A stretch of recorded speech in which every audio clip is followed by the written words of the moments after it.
SDM Chauri Chaura, तहसीलदार Chauri Chaura, SO Chauri Chaura, CO Chauri Chaura. हमने सारे लोगों से कहा कि साहब हमारी ज़मीन दिलाया जाए, बल्कि यह लोग खाली टाल मटोल करते रहे और आज तक अभी तक उन लोगों के खिलाफ अभी तक मुकदमा दर्ज नहीं किया गया।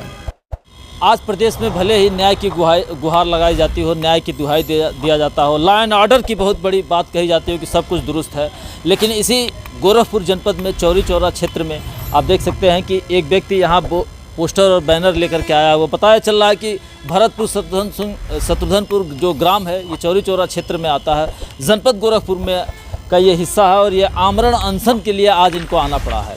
क्या मुद्दा है, क्या विवाद है और किस लिए आमरण अनशन जैसा कदम उठाना पड़ा है, आइए हम सीधे पीड़ित से ही बात करते हैं। क्या नाम है आपका? ओमकार। कहाँ से आए हैं? चौरी चौरा। क्या मामला है? ज़मीन का मामला है सर। पूरा बताइए क्या मामला है। ज़मीन का मामला है कि हमने सीओ साहब को भी भेजा, एसडीएम साहब को भी पास गया था, थाने पे भी गए थे, एसएसपी कार्यालय भी गया था, डीओ में, उसके बाद जिला अधिकारी के पास हमने आया 4-5 बार देखे, उसके बाद हर तक से थक चुके थे, इसकी वजह से हमने धरना प्रदर्शन करने के लिए। अच्छा, ये कितनी ज़मीन है आपकी? और 4.5 बीघा है सर जी। 4.5 बीघा ज़मीन? जी सर, 4.5। कहाँ पे है ये ज़मीन? चौरी चौरा में है, शत्रुघ्नपुर भरतपुर दोनों में है। 4.5 बीघा हमारा खेत है। क्या वो ज़मीन आपका कोई कब्जा कर लिया? हाँ, हमारे परिवार कब्जा कर लिए हैं सर जी। क्या नाम है परिवार? परमानंद नाम है, ओम प्रकाश, मोहन, पृथ्वी, श्रवण। तो क्यों कब्जा कैसे कर लेते हैं भाई? आज गोरखपुर में न्याय व्यवस्था बहुत मजबूत है। दबंगई से जा वो लोग किस आधार पे? उनके पास पेपर होगा ना? कुछ पेपर नहीं है सर जी। उन लोग का अलग है, हमारा अलग है, खाता भी अलग अलग है, उसके बाद भी हमको मारते पीटते रहते हैं लोग। तो ऐसा कब से आपके साथ होता रहा है? हमारे पास हो रहा है कि ये 2-3 साल से ऐसा ही हो रहा है। तो 3 साल से आपकी ज़मीन किसी आपके पट्टीदार ने कब्जा कर लिया है जी।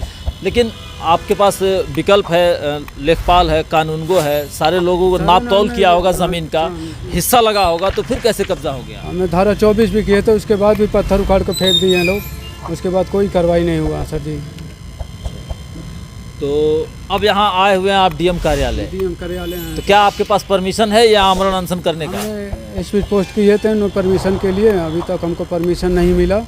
हमने धरना पर बैठने के लिए थी कि हैं अनशन के लिए। परमिशन क्या कह के मना किया गया है? अभी बोल रहे हैं कि बैनर वैनर बंद करो, अभी देखते हैं, अंदर ले गए थे।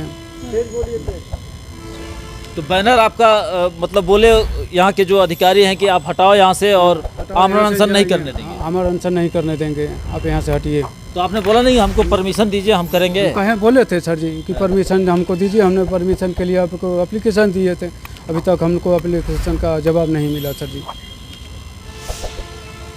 क्या दिक्कत हुई है और कैसे यहाँ पे आना पड़ा? और ये बता रहे हैं कि परमिशन आप चाह रहे थे लेकिन आप दिया नहीं क्या किसी ने? सर सिटी मजिस्ट्रेट से तेज थोड़ा बोलिए सर। सिटी मजिस्ट्रेट से बात हुई है तो वह कह रहे हैं और ब्यौरा लेकर आओ। हम कौन सा ब्यौरा ले आकर दें उनको, क्योंकि सारा पेपर उनको डॉक्यूमेंट हमने दिखा दिया। उसके बाद भी जो हमको जो है ये रोका जा रहा है हमारा अनशन से। तो नहीं, आपने ये नहीं पूछा कि कौन सा ब्यौरा हम और बच रहा है कि आपको ला के दिखा देंगे तब आप कार्रवाई करेंगे? पूछा नहीं आपने? हमने पूछा, कह रहे हैं ब्यौरा ले आकर दो तभी तो कुछ उस पर कार्रवाई होगी, नहीं होगी। तो ये जो आपके हाथ में पेपर है ये आप देख सकते हैं कि देखिए, आप कैमरे में ज़रा दिखाइए। ये जो पेपर है ये थाना अध्यक्ष, थाना प्रभारी चौरी चौरा को लिखा गया है, उसके बाद ये ज़िला अधिकारी गोरखपुर को लिखा गया है और यहाँ पे इसकी ये रसीद है। ये सारी एसएसपी को भी आपने सूचित किया है। तो यहाँ इतने अधिकारियों से मिलने के बाद आपके हाथ में क्या लगा? कुछ मतलब आश्वासन मिला, कुछ काम कार्रवाई का? आश्वासन तो मिला, एसएसपी महोदय कहें कि इस पर कार्रवाई होगी, बल्कि जब हम थाने पर जाते हैं तो थाने वाले कहते हैं सीओ का मामला है, सीओ के पास जाओ। सीओ के पास जाते हैं तो कहते हैं तुम्हारी मुकदमा नहीं लिखी जाएगी किसी की भी कीमत पे, तुम कहीं दौड़ते रह जाओगे बल्कि लिखी नहीं जाएगी। तो पूछे नहीं कि हम अगर पीड़ित हैं तो न्याय के लिए कहाँ जाएं? साहब हमने कई बार पूछा, बल्कि मुझे डांट करके वहाँ से अपने कार्यालय से भगा दिए, कहे तुम भाग जाओ, तुमको जहाँ जाना है जाओ। कौन डांट के भगाया? सीओ। कहाँ के सीओ? सीओ चौरी चौरा, अनुराग सिंह। अच्छा, उन्होंने डांट के भगा दिया? सर, डांट को हमको भगा दिया वहाँ से। आप देख सकते हैं कि प्रशासन का अगर ये रवैया है आम जनता के प्रति, जब ये वर्दी पहनते हैं तो शपथ लेते हैं, संविधान की रक्षा की। जब ये वर्दी पहनते हैं तो शपथ लेते हैं कि हम अपने कर्तव्य निष्ठा के साथ जनता की सेवा करेंगे, लोक सेवा में काम करेंगे। लेकिन यही वर्दी सीने शरीर पर चढ़ जाने के बाद कंधे पर जब अशोक स्तंभ आ जाता है तो ये ऐठन और ये गुरेज कि सीधे कार्यालय से डांट करके भगा दिया जाता है। मैं चैनल के माध्यम से पूछना चाहता हूं कि ये अधिकारी आखिर किस घमंड में माते हुए हैं, आखिर क्या वजह है कि जो जिसका वो वेतन पा रहे हैं, जिसकी सैलरी वो एंजॉय कर रहे हैं, आज 16 डिग्री टेम्परेचर एसी में बैठ के काम कर रहे हैं, इतने हीट कैसे हो जाते हैं और आम जनता के प्रति उनका रवैया इतना क्यों जो है कि कहीं ना कहीं ये दिखावा टाइप का हो रहा है। क्या मांग करते हैं? सर वह जो है उनके खिलाफ भी कड़ी से कड़ी कठोर कार्रवाई किया जाए विपक्षी के द्वारा, और हमको जो है हमारी ज़मीन खाली करवाया जाए। अच्छा, ये विपक्ष का कौन व्यक्ति है जो इस तरीके के आपके ऊपर दबाव बना के और आपकी ज़मीन कब्जा कर लिया? इसमें जो है परमानंद गौतम, श्रवण कुमार, ओम प्रकाश, मोहन पृथ्वी और उसके साथ में 2 लोग और हैं, विजय रतन शाही और इंद्रभूषण सिंह। ये सारे लोग दबंग किस्म के लोग हैं। ये दबंग किस्म, भूमाफिया किस्म के व्यक्ति हैं।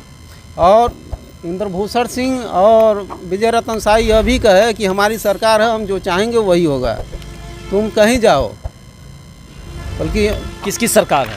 ये विजय रतन शाही कह रहे हैं हमारी सरकार है, इंद्रभूषण सिंह कह रहे हैं हमारी सरकार है, तुम कहीं जाओ, हम जो चाहेंगे वही होगा। और हमारी जो पत्थर उखड़वा करके फेंक दिया गया, वहाँ सरकारी पत्थर धारा 24 के तहत पत्थर गड़ी थी, वो भी पत्थर उखड़वा कर फेंका गया। उसके बाद जो हमारी ज़मीन जो है ज़बरदस्ती जोता गया और प्रशासन हाथ पे हाथ पकड़ के बैठी रही। हमने सारे अधिकारियों से हमने निवेदन किया, SDM चौरी चौरा, तहसीलदार चौरी चौरा, SO चौरी चौरा, CO चौरी चौरा। हमने सारे लोगों से कहा कि साहब हमारी ज़मीन दिलाया जाए, बल्कि यह लोग खाली टाल मटोल करते रहे और आज तक अभी तक उन लोगों के खिलाफ अभी तक मुकदमा दर्ज नहीं किया गया। बड़ी बात है और बड़ी समस्या। आप देख सकते हैं कि ये बच्चे जो स्कूल जाने की अवस्था है, ये छोटे छोटे बच्चे, ये इनके परिवार के लोग आज चौरी चौरा क्षेत्र से चल करके गोरखपुर आए हुए हैं, न्याय की गुहार लगाने आमरण अनशन जैसा कदम उठा रहे हैं। जो भी जिम्मेदार अधिकारी इस खबर को देख रहे हैं, मैं चाहूँगा कि इस पर ठोस कार्रवाई करें, ताकि ये जो व्यक्ति ओमकार भारती हैं, यह अपने परिवार और बच्चों के साथ जो धक्का खा रहे हैं इधर से उधर, इससे इनको मुक्ति मिले।